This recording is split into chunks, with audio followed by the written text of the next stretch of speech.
Hello student, welcome to my YouTube channel Aryan education foundation. हम आपको पढ़ा रहे थे वैद्युत विभव, जिसमें आप पिछले लेक्चर में पढ़े थे वैद्युत द्विध्रुव के कारण अच्छी स्थिति पे किसी बिंदु पर वैद्युत विभव, और दूसरा आप पढ़े थे वैद्युत द्विध्रुव के कारण निरक्षीय रेखा पर किसी बिंदु पर वैद्युत विभव, जिसमें बताए थे निरक्षीय रेखा पर सर्वत्र क्या होता है, यानी हमेशा वैद्युत विभव शून्य होता है। और अच्छे स्थिति पे आप पढ़े थे 1/P बराबर 1/4πε0 P/r², ये आपने पढ़ा था। आज हमें उसी का तीसरा टॉपिक पढ़ना है, उसी में तीसरा पॉइंट है क्या है कि किसी बिंदु पर यानी वैद्युत द्विध्रुव के कारण किसी बिंदु पर एनी पॉइंट, किसी भी पॉइंट पे हमें ज्ञात करना हो वैद्युत विभव। तो आइए इसको समझते हैं।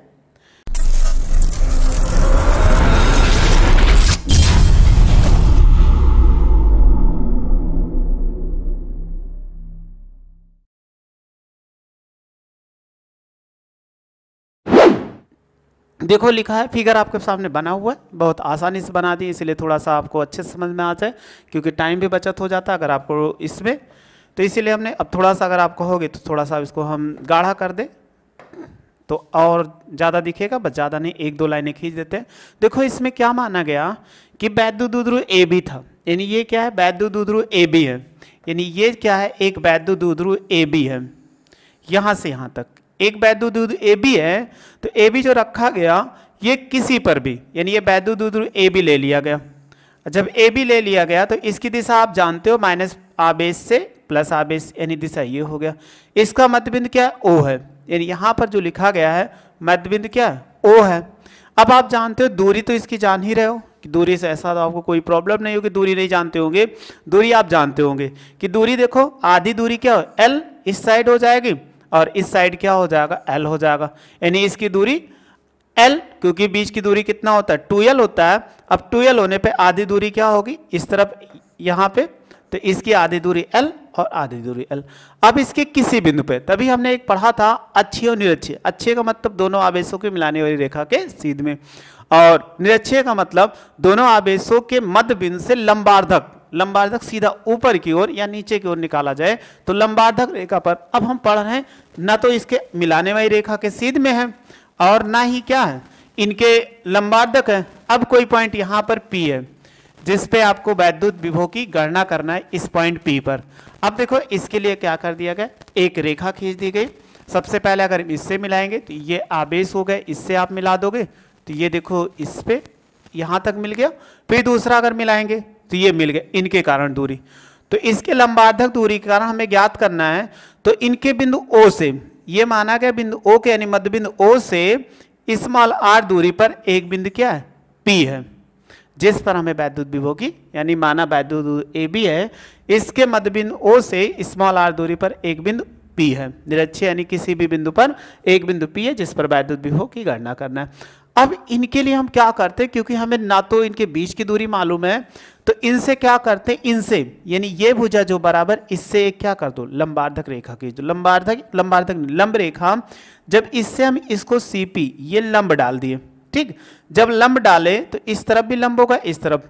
तो यहाँ पर निकालने पर अगर इनको देखा जाए तो जितनी भुजा ये है उतनी, यानी जितना CP होगा उतना सदैव क्या होगा, BP होगा।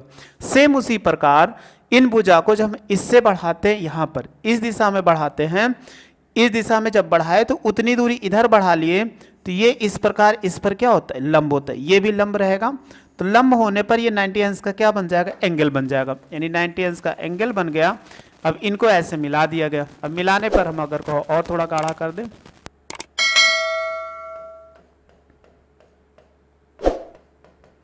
आपको ना दिख रहा हो तो ये दिख जाएगा, ये हो गया, इस पे दूरी आपको दिख रही है। अब आपको सबसे पहले इनकी दूरी निकालना पड़ेगा, बिना दूरी की सहायता से हम नहीं निकाल सकते, ठीक है। तो आइए हम निकालते हैं इनकी दूरी सबसे पहले। तो देखो थोड़ा सा अगर हम थ्योरी इसका लिख दे तो आपको समझ जाओगे।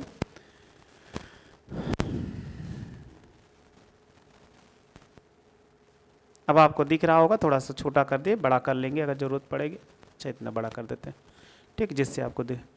तो माना क्या है, माना वैद्युत द्विध्रुव ए बी,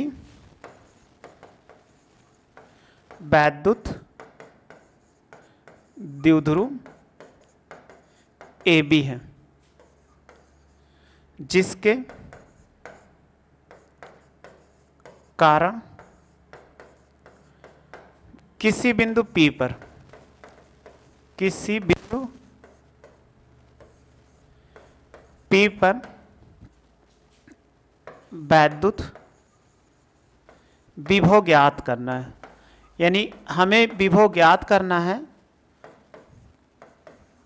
अब इनके लिए क्या करना है कि वैद्युत विभव ज्ञात करना। अगर ये वैल्यू इस पे ज्ञात करना है तो हमें क्या कर, इसका निर्देशांक मान लेते हैं। तो माना बिंदु P का ध्रुवीय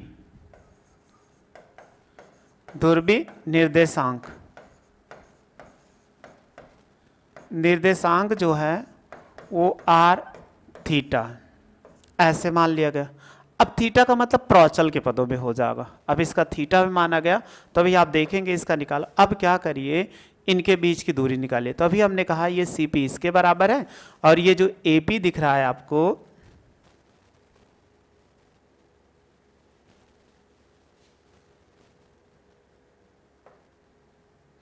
ये जो आपको AP दिख रहा है, देखो यहां से, एक सेकेंड,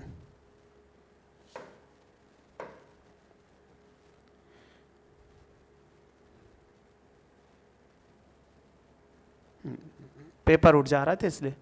अब ये AP दिख रहा है, AP बराबर क्या होगा, जो AP लिखा गया है ये इसके क्या है, PD के बराबर है। तो सबसे पहले हम क्या निकालते हैं, BP।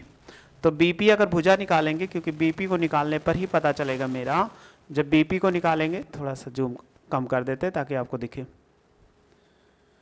अब ये लिखा गया है BP, इस पॉइंट पे P है, यानी ये क्या है, पॉइंट P है,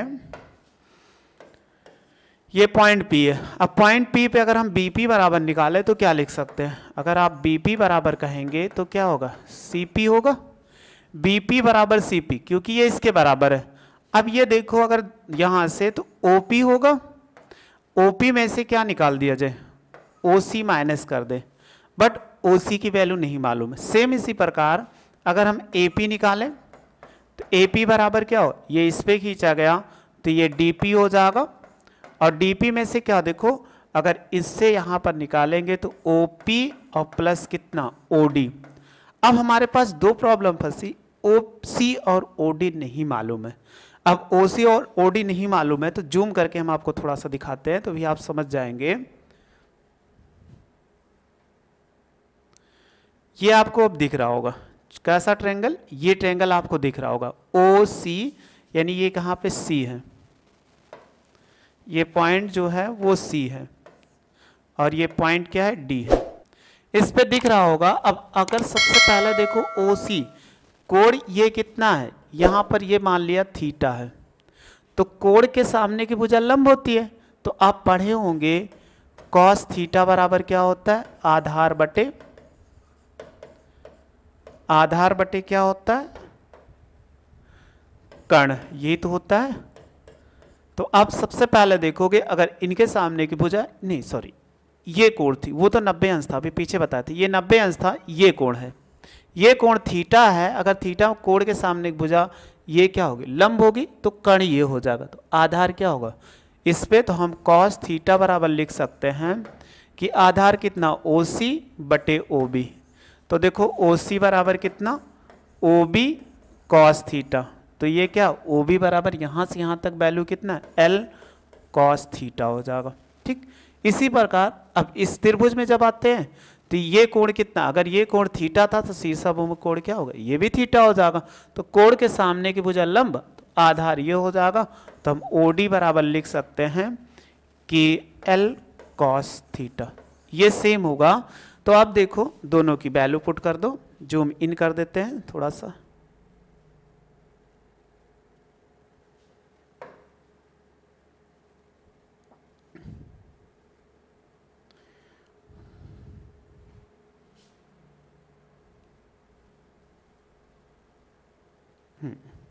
अब आप इनकी वैल्यू पुट कर दीजिए, OP और OC की।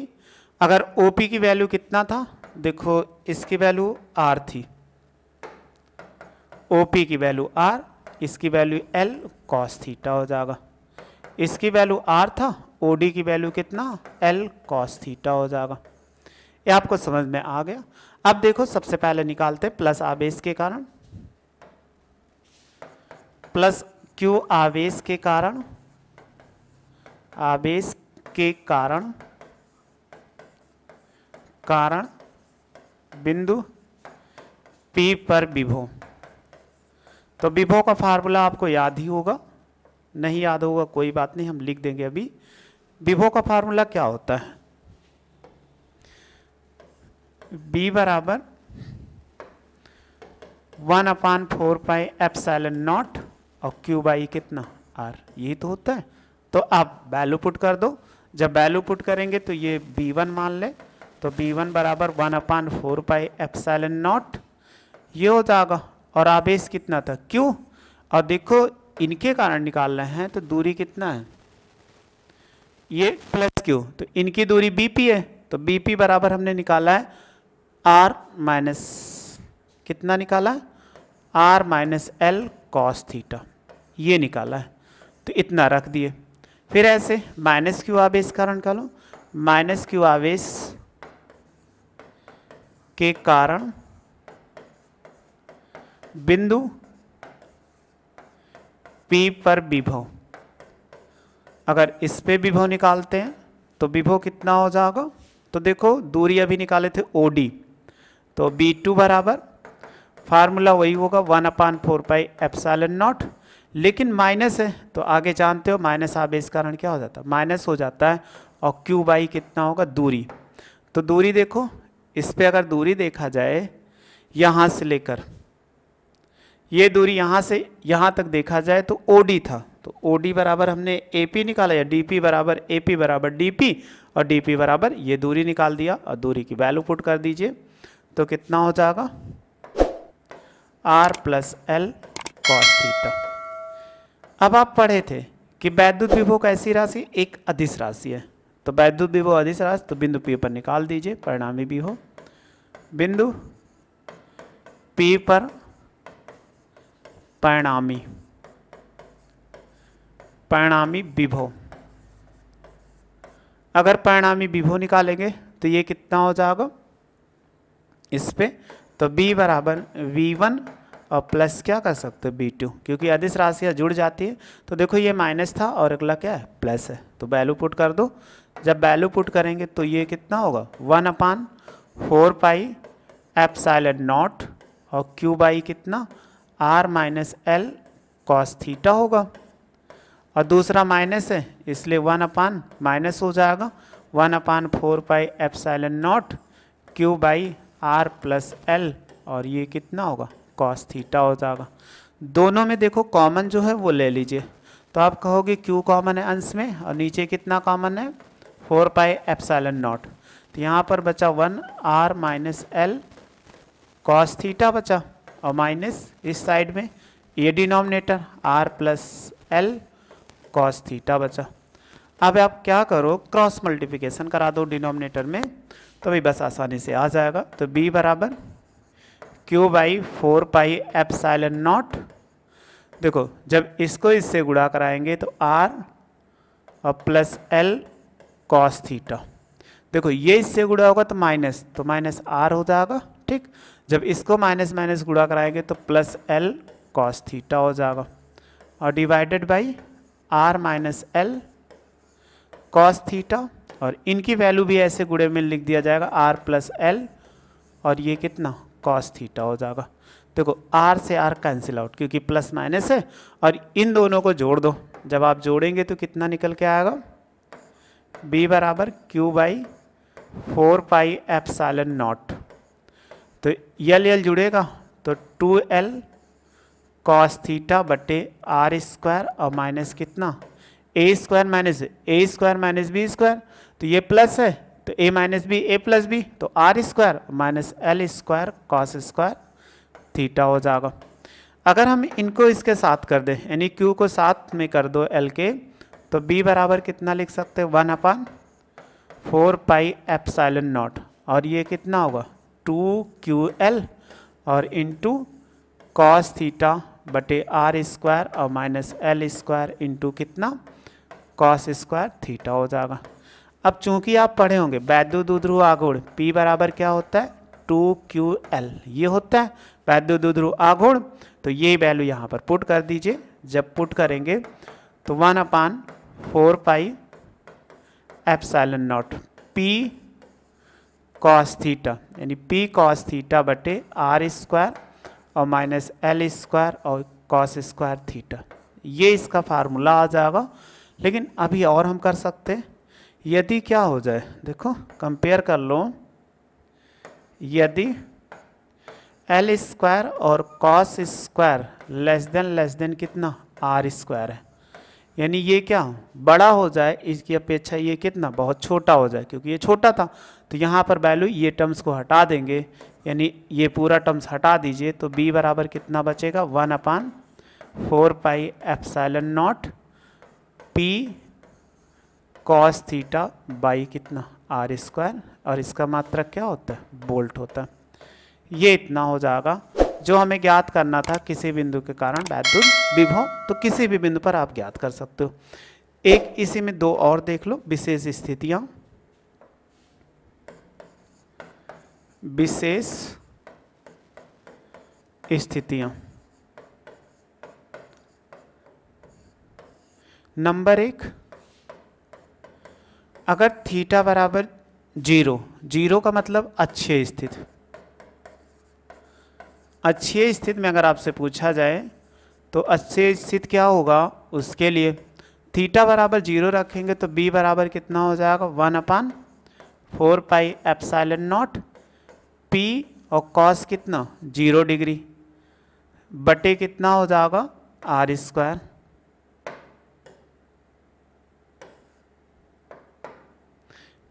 P कॉस कितना 0 डिग्री। अब कॉस 0 डिग्री की वैल्यू कितना होता है बोलो, मालूम होगा आपको, नहीं मालूम होगा तो अभी हम लिख भी देते हैं। लिखा कितना P गुणे 1, यानी कॉस 0 डिग्री की वैल्यू 1 होती है। तो B बराबर कितना निकल के 1/4 पाई एप्सिलॉन नॉट और P बाई कितना R स्क्वायर। ये इतना हो जाएगा जो आप अच्छे स्थिति में ज्ञात करते थे, इसका मात्रक क्या होता है वोल्ट होता है। दूसरा निरक्षीय स्थिति के लिए, तो निरक्षीय स्थिति के लिए क्या होगा, थीटा बराबर 90 डिग्री। अब 90 डिग्री का मतलब क्या हो निरक्षीय, यानी निरक्षीय स्थिति में या निरक्षीय रेखा पर, अगर निरक्षीय रेखा पर निकालते हैं तो यहाँ पर फिर वही फार्मूला रख दो 1/4 पाई एप्सिलॉन नॉट और कितना होगा P और कॉस कितना 90 डिग्री और बाई R स्क्वायर। तो बोलो कॉस 90 की डिग्री वैल्यू कितना होता है, ये भी आपको याद होगा। तो P गुणे कितना 0 बाई R स्क्वायर। तो ये हमेशा 0, क्योंकि 0 से कोई भी नंबर गुणा कराया जाए वो हमेशा 0 हो जाता है। तो 0 कोई भी नंबर कुछ भी हो 0 से गुणा कराने पर 0 आता है। तो आप ये पढ़े थे 0 आ गया। अच्छे समझ चुके होंगे, इसमें कोई आपको प्रॉब्लम नहीं होगी कि यहाँ पर कोई प्रॉब्लम होगी। अब आप स्क्रीनशॉट ले लो।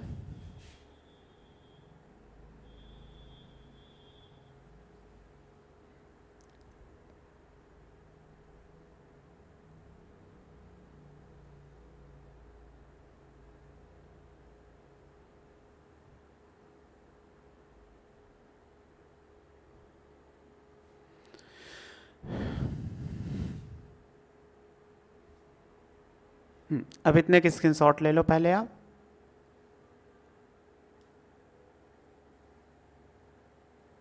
ले लिए होंगे, जूम हो जाता है।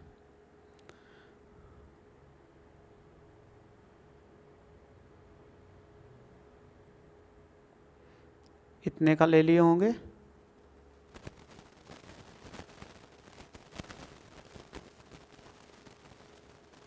इसका भी स्क्रीनशॉट ले लिए होंगे।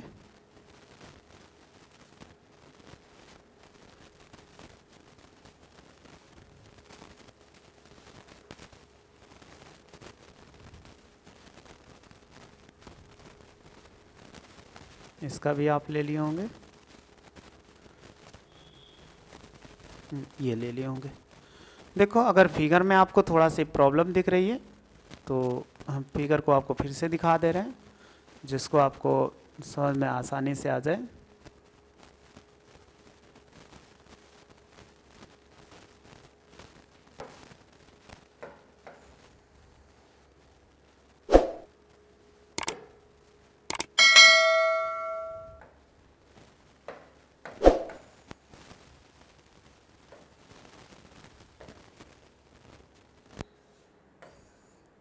अब फिगर को आप ऐसे स्क्रीनशॉट ले लो ताकि आप अच्छे से फिगर बना सको। बस इसमें था, किसी निरक्षीय स्थिति पे ज्ञात कर रहे थे, अच्छे स्थिति पे, इंडिपेंडेंट पे किसी बिंदु पर भी ज्ञात कर चुके। फिर ये इतना ही पढ़ना था इस टॉपिक में।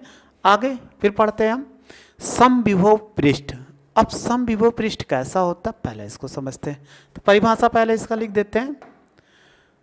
देखो परिभाषा क्या होगी,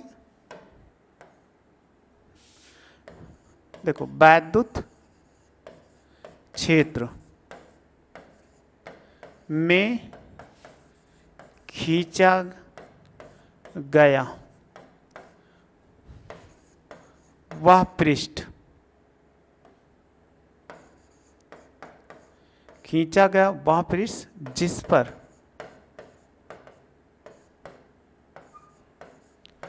स्थित सभी बिंदुओं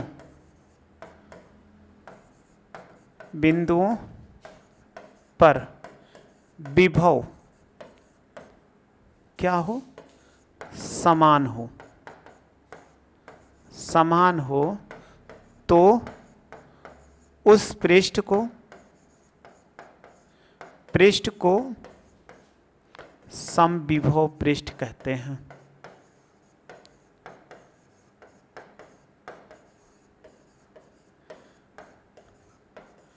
कह रहा है कि वैद्युत क्षेत्र में खींचा गया ऐसा पृष्ठ जिस पर स्थित सभी बिंदुओं पर विभव क्या हो, समान हो। यानी उसको ऐसा काल्पनिक पृष्ठ खींच दें जिस पर स्थित सभी बिंदुओं पर क्या हो, विभव समान हो, तो वैद्युत विभव कहलाता है। आइए इसको और समझते हैं। जैसे आपसे हमने हेडिंग क्या था, समविभव पृष्ठ। चलो अब स्क्रीनशॉट में वो ऐड हो जाएगा। अब देखो आपको समविभव पृष्ठ पढ़ना है। अब समविभव पृष्ठ के लिए हम कह रहे हैं कि यहाँ पर एक गोला ले लें,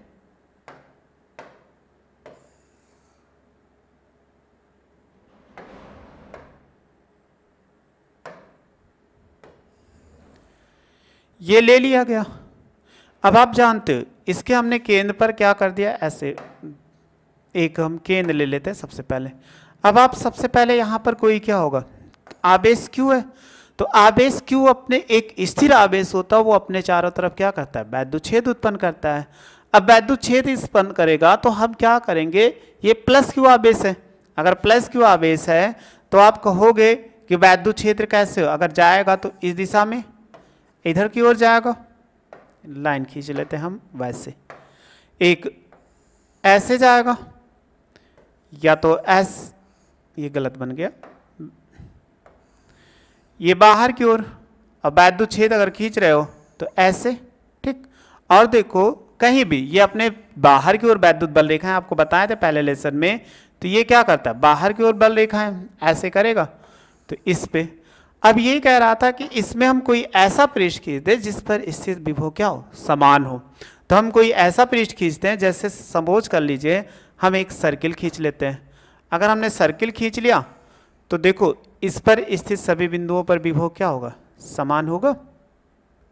कहीं भी पॉइंट आप ले लो, किसी भी पॉइंट पर, कहीं पर चाहे जैसे ले लो, हमेशा क्या विभव समान। कारण क्या होगा आप जानते हो, अगर इनकी त्रिज्या r मान लिया जाए पॉइंट A पर, तो अगर हम पॉइंट A पर विभव निकालें तो कितना होगा, सपोज करो तो BA बराबर कितना होगा, 1/4 पाई एप्सिलॉन नॉट और Q बाई कितना R, यही तो होगा क्योंकि इनसे दूरी R है। अगर हम कहीं पॉइंट B मान लें, सपोज कर लो ये पॉइंट B मान लिया जाए, इससे आप निकालो, तो अगर BB निकालोगे तो देखो तब भी तो उतने आएगा, 1/4 पाई एप्सिलॉन नॉट, क्योंकि R है तब भी। कहीं और पॉइंट मान लें, ये C मान लो, अगर BC पे निकालोगे तब भी तो पॉइंट C आएगा, क्योंकि विभव क्या है यहाँ पर समान रहेगा कि नहीं।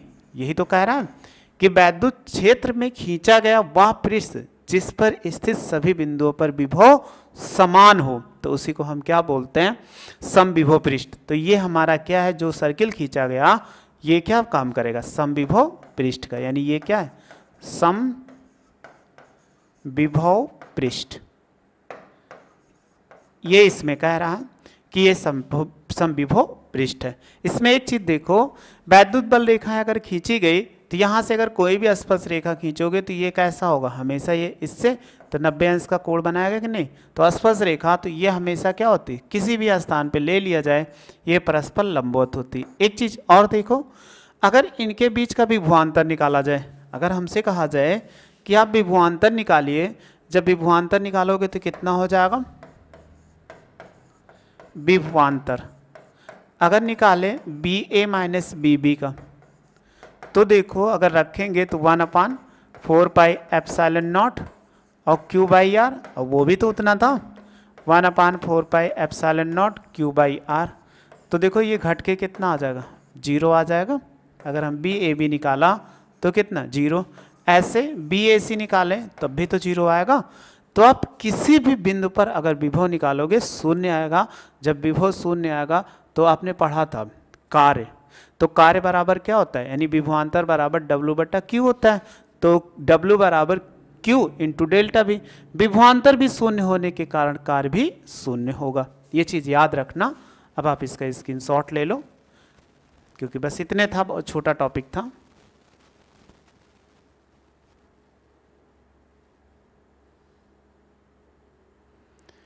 हाँ, स्क्रीनशॉट ले ले होंगे। फिर लिखा हुआ है समविभव पृष्ठ की विशेषताएं।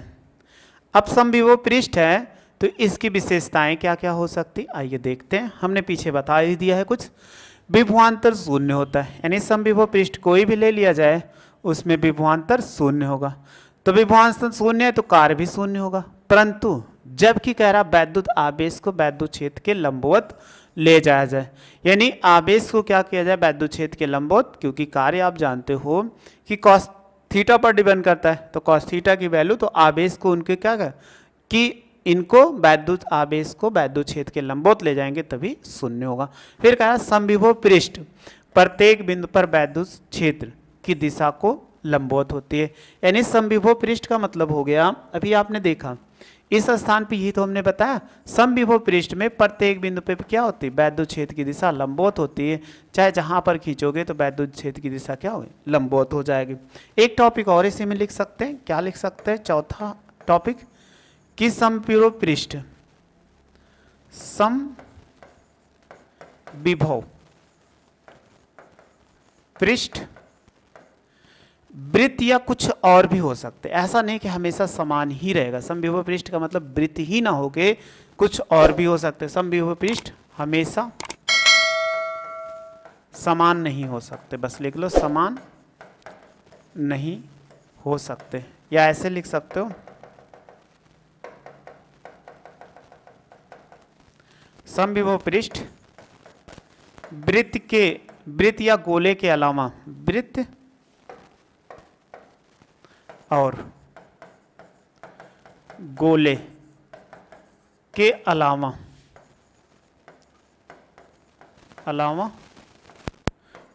कुछ और भी हो सकते हैं, और भी हो सकते हैं। बस अब इसका स्क्रीनशॉट ले लो। कभी पेपर में इंपॉर्टेंट से कई बार पूछा गया समविभव पृष्ठ आप क्या समझते हैं, इसकी विशेषताएं लिखिए तो आप अच्छे समझ चुके होंगे। इसका स्क्रीनशॉट ले लो। अब आ जाते हैं स्थिर वैद्युत स्थितिज ऊर्जा। ठीक, स्थिर वैद्युत स्थित ऊर्जा क्या होती है, तो अभी हम विभव पढ़ रहे थे। तो विभव कैसे पढ़े थे, परिभाषा आपको याद होगा, अनंत एकांक धन आवेश या धन परीक्षण आवेश को अनंत से वैद्युत क्षेत्र के भीतर किसी बिंदु तक लाने में किया गया कार्य। तो ये कार्य है, तो कुछ कार्य करना पड़ता है ना, तो कार्य जो होती है वो सदैव स्थित ऊर्जा के रूप में संचित हो जाती है। जो किसी आवेश या किसी अस्थायी का पिंड को दूसरी दूरी तक ले जाते हैं, विस्थापित करते हैं, तो उसमें जरूर कार्य होता है। जब कार्य जो होता है वो सदैव स्थित ऊर्जा के रूप में संचित हो जाता है। सेम उसी प्रकार जब कोई आवेश है कहीं अनंत से आए या एक बिंदु से दूसरे बिंदु तक ले जाए, कहीं भी ले जाओगे तो कुछ कार्य होगा, कार्य होने के कारण वह स्थित ऊर्जा के रूप में संचित हो जाता है। तो सेम ये चीज कह रहा है कि आवेश क्या कहा गया, इसको हम रफ कर देते हैं, एक थोड़ा सा जूम कर दें। देखो लिखा गया है कि स्थित ऊर्जा, वैद्युत स्थित ऊर्जा यानी इलेक्ट्रोस्टैटिक पोटेंशियल एनर्जी, क्या कह रहा है, देखो इसमें परिभाषा पढ़ते हैं, लिखा हुआ आवेशों को एक दूसरे से दूर ले जाने अथवा एक दूसरे के समीप लाने में कुछ कार्य करना पड़ता है। यानी आवेश ऐसे पास रखा हो उसको दूर ले जाओ, या दूर रखा है तो उसको पास लेकर आओ। तो चाहे दूर ले जाओगे तब भी तो विस्थापन होगा, जब विस्थापन होगा तो कार्य होना संभव है। तो हमेशा क्या दूर ले जाए या पास ले जाए तो यह कार्य होता है, और कार्य जो होता है वो स्थित ऊर्जा के रूप में संचित हो जाता है, उसे हम बोलते हैं वैद्युत स्थितिज ऊर्जा। यानी यह कार्य वैद्युत स्थितिज ऊर्जा के रूप में संचित हो जाती है। अब कैसे संचित होती है इसको हम देखते हैं। सबसे पहले देखो कि हम मान लिया जाए कि कोई आवेश है,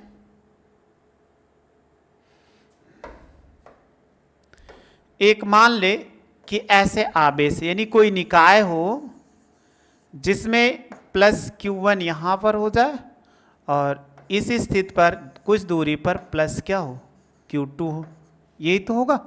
और इनको मिला दें, क्योंकि इनको क्या कर दिया जाए अनंत से पास में ला जाए, या इसको यहाँ Q2 को अनंत में लेकर जाया जाए। किसी भी स्थिति पर जब लेके जाएंगे तो यहाँ पर क्या होगा, कुछ कार्य होगा। जब कुछ कार्य होगा तो हमें इनके बीच की दूरी हम कितना मान लें, सपोज कर लीजिए इनके बीच की दूरी कितना आ रहा है, तो प्लस Q1 आवेश के कारण बिंदु B पर अगर हम विभव निकालें तो कितना हो जाएगा। देखो प्लस Q1 आवेश के कारण, तो प्लस Q1 आवेश के कारण बिंदु ए बी मान लो, ए बी मान लो, बिंदु बी पर विभव। अगर विभव निकालोगे तो कितना होगा, अगर बिंदु बी पर विभव मान लिया जाए तो ये कितना हो जाए, निकालिए। बी बराबर 1/4πε0, और कितना हो जाए, अगर किसी प्रावैद्युतांक माध्यम में मानना है तो प्रावैद्युतांक माध्यम में मान सकते हैं ना, छोड़ सकते हैं। तो देखो ये कितना हो जाएगा Q1/R, ये इतना हो जाएगा। अब हम मान लें Q2 आवेश कहाँ पर, अनंत पर हो, तो अनंत से कहाँ पर लाया गया, बिंदु B तक लाया गया। तो बिंदु B पर विभव तो इतना हमें प्राप्त हो चुका। तो अगर Q2 को आवेश, देखो आवेश Q2 को अनंत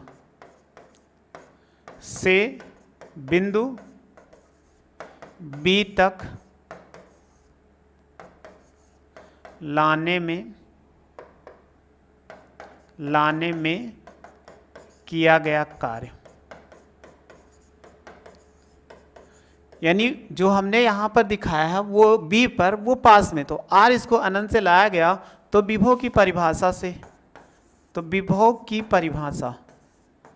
परिभाषा क्या होती है, आपने पढ़ा था अनंत से किसी आवेश को तो कार्य कितना हो, तो हम W बराबर लिख सकते हैं Q2 × B, यानी B बराबर W/Q। आप यही तो पढ़े थे कि B बराबर W/Q।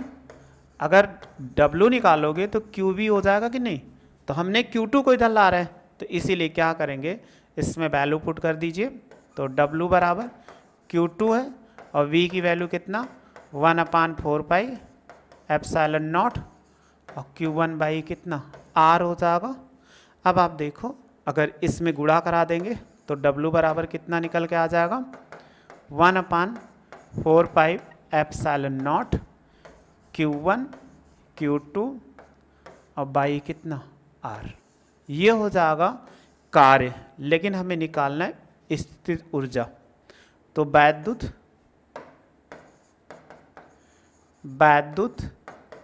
स्थितिज ऊर्जा, अगर वैद्युत स्थित ऊर्जा निकालते हैं तो U बराबर क्या होता है W, तो आप वैल्यू पुट कर दो। तो U बराबर W, तो U की वैल्यू कितना हो जाएगा, क्योंकि वैद्युत स्थित ऊर्जा को U से लिखते हैं, तो 4 पाई एप्सिलॉन नॉट Q1 Q2 और बाई कितना R, ये इतना हो जाएगा। इसका मात्रा क्या होगा? जूल। और स्थित ऊर्जा क्या है? यह एक अदिश राशि है। यह एक कैसी राशि है? अदिश राशि है।